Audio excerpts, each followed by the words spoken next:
अचानक संसद में 2 बार खड़े होकर राहुल गांधी ने एक बार फिर वही काम किया जो एक्चुअली में प्रधानमंत्री मोदी को करना चाहिए था। प्रधानमंत्री मोदी को उनकी बोली हुई बात, उनका किया हुआ वादा अचानक से राहुल गांधी को संसद में खड़े होकर क्यों याद दिलाना पड़ा।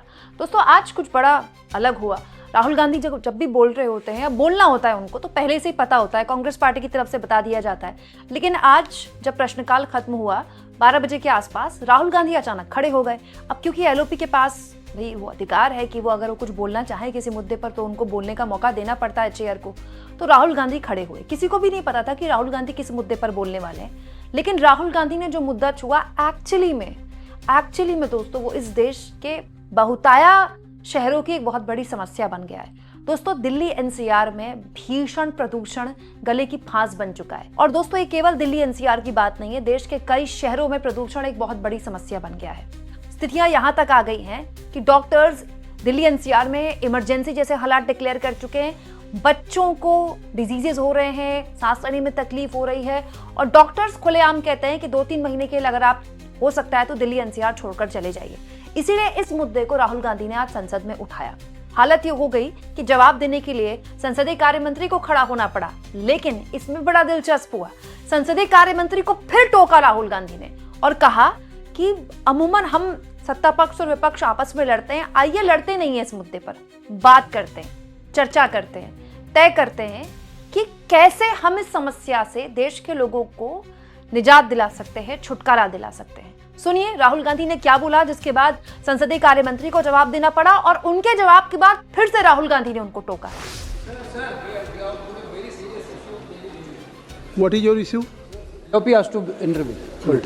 Rahul Gandhi. Speaker sir, thank you for letting me raise this issue of pollution in our major cities. Most of our cities, major cities, are living under a blanket of poisonous air. Millions of children are getting lung disease. Their future is being destroyed. People are getting cancer. Older people are struggling to breathe. This is a interesting issue because I'm certain that there will be full agreement between the government and us on this issue. This is not this is not a ideological issue. This is, everybody in this house would agree that air pollution, the damage it is doing to our people, is something that we would like to cooperate on. I think it's important that the government develops a plan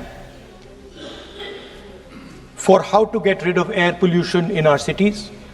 We are more than happy to cooperate with the government on developing such a plan. There are not many issues these days that the government and the opposition, entire opposition, can agree on, and I think it's a very good idea that we have at least one. Rightly said, but during 0 hour, let me finish. I think so there is a time constraint. If you want to bring some resolution under any appropriate law, the speaker will allow for a debate for the, I think, Let me just kindly make it brief. Let me conclude. Please. So I think this is an issue where, everybody says government, opposition, fighting all the time. This is one issue where we can show the country that we can also plan and work together to solve something that is critical. I think the government should have a discussion in Parliament. We should all have a discussion in Parliament, and we should try and not make it a discussion where we are abusing you and you are abusing us. I think we should make it a discussion where we are participating, we are showing the country that on this fundamental issue there is agreement, and the best minds are going to be put into place to solve this issue. Thank you. I think it would be good if we have a discussion, detailed discussion, and then the Prime Minister puts in place a plan for each city, methodical, systematic plan on how within the next 5 or 10 years Maybe we cannot resolve the problem, but how we are going to impact the problem and make life for our people easier. Thank you, Speaker. Shri Kiran Rijiju ji. The Honorable Leader of the Opposition, Rahul Gandhi ji, has made a statement in the form of suggestion. The member of the Congress party in the Business Advisory Committee had also raised this issue and some other parties, and from the government side also. And government from the day one had made our position very clear that on all important matters, government is ready to discuss and also to find out solutions, taking along the suggestions from all the members, including the principal opposition party led by Rahul Gandhi ji.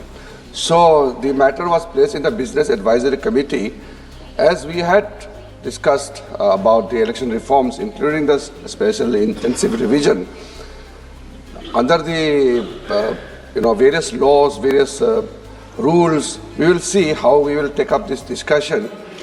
But we will, please, the matter was brought in the Minister, BSc, so if let he us is take responding this on back to BSc. during 0 hour, so you can understand. Government is ready to discuss. No, you can understand. No, just wait. Government is always prepared to have discussion under any rule, but only what the point I want to make is, since the matter was brought in the BSc, we will come back and let us see how we can structure the discussion into, and then we are ready to take up this matter. Dhanyavad. Dhanyavad.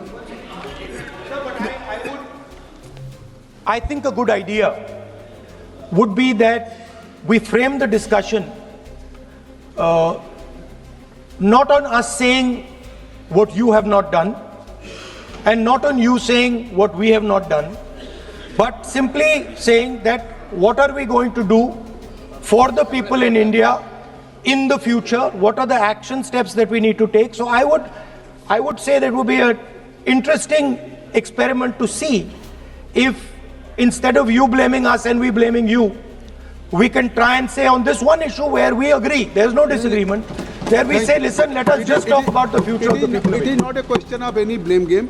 I think so. Minister, Parliamentary Affairs Minister, is also responsible. Can kindly anybody wants to bring, so in any form of the resolution and in BSc will take decision under the leadership of Honorable Speaker. दोस्तों, अगर देश की संसद प्रदूषण पर बहस करती है तो एक्चुअली में देश के लोगों को बहुत खुशी होगी, क्योंकि ये एक मौका होगा जिसमें देश के लोगों के बीच में देश की संसद मैसेज दे पाएगी कि एक्चुअली में संसद में देश के मुद्दों पर बात तो होती है कम से कम।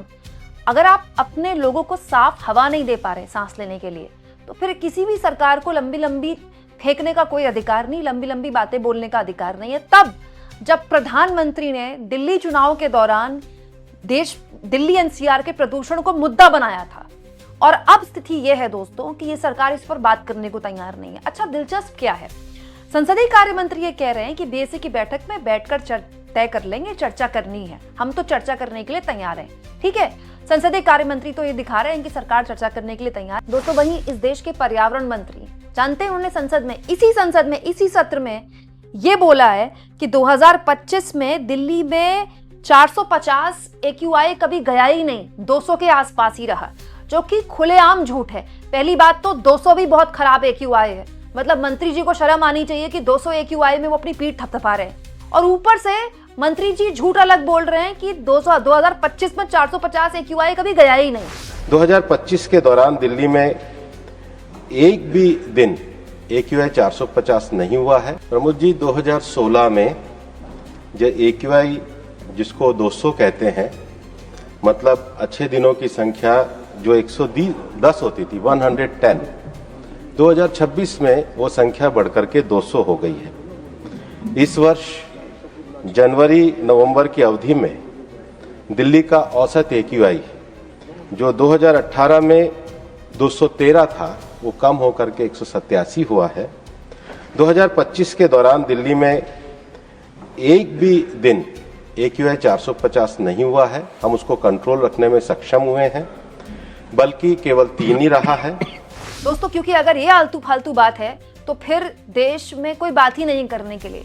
जब ये संसद 10 घंटे से ऊपर वंदे मातरम पर चर्चा कर सकती है, तो फिर साफ हवा और प्रदूषण को लेकर तो हर हाल बहस होनी चाहिए। और तो और दोस्तों, अब तो ये भी खबरें चल रही हैं कि ये जो इंटरनेशनल आंकड़े आते हैं ना AQI के, भारत सरकार कोशिश कर रही है कि हम अपना आंकड़ा जारी करेंगे, हमको ये विदेशी आंकड़ों पर भरोसा नहीं है। वैसे ही सरकार के आंकड़ों में हालत खराब रहती है, इसके आंकड़ों पर किसी को भरोसा होता नहीं है। अब ये AQI में भी अपना आंकड़ा जारी करेंगे। दोस्तों, प्रदूषण दिल्ली NCR की ही नहीं, देश के कई शहरों की समस्या बन चुका है। आपको क्या लगता है, लखनऊ में कम प्रदूषण है, पटना में कम प्रदूषण है? देश के ऐसे कई जिले हैं जहां पर प्रदूषण का संकट गहराने लगा है। इनफैक्ट अब तो पहाड़ों तक में प्रदूषण होने लगा है। बेहिसाब कंस्ट्रक्शन का काम और कोई भी इंडस्ट्रियलाइजेशन को लेकर कोई ठीक पॉलिसी न बनाना, इसीलिए दिल्ली NCR का यह हाल हो गया। लेकिन कम से कम संसद में नेता प्रतिपक्ष ने इस पर बात तो की। अब इस पर बहस हो या ना हो, कम से कम देश के लोगों के बीच एक मैसेज तो गया कि कोई तो है जो बात करता है इस मुद्दे पर। अच्छा, दिलचस्प है कि जब संसद का सत्र शुरू हो रहा था, उससे पहले दिल्ली NCR की कुछ महिलाओं से मिले थे राहुल गांधी, और उन महिलाओं ने राहुल गांधी को बाकायदा नेता प्रतिपक्ष के तौर पर शिकायत की थी कि आप हमारा ये प्रदूषण का मुद्दा संसद में उठाइए। तब मैंने आपको ये खबर दिखाई थी और राहुल गांधी ने उनसे वादा किया था कि अगर आप चाहते हैं कि संसद में मैं प्रदूषण का मुद्दा उठाऊं तो मैं उठाऊंगा। कम से कम राहुल गांधी ने उन महिलाओं से किया हुआ वादा तो पूरा किया है। अब सरकार कह रही है कि हम चर्चा के लिए तैयार हैं, देखते हैं चर्चा कब होती है। आपको क्या लगता है, जो आज अचानक राहुल गांधी ने छोटी बात ही बोली लेकिन जो तार्किक बात बोली, ये जरूरी बात है? क्या इस पर चर्चा नहीं होनी चाहिए या फिर ये आलतू फालतू बात है? कमेंट बॉक्स में जरूर लिखिएगा। और जितना हो सके दोस्तों, चैनल को शेयर भी करें, सब्सक्राइब भी करें, और थैंक्स और ज्वाइन के ऑप्शन से अगर आप चाहें तो कुछ आर्थिक मदद भी चैनल की जरूर करें।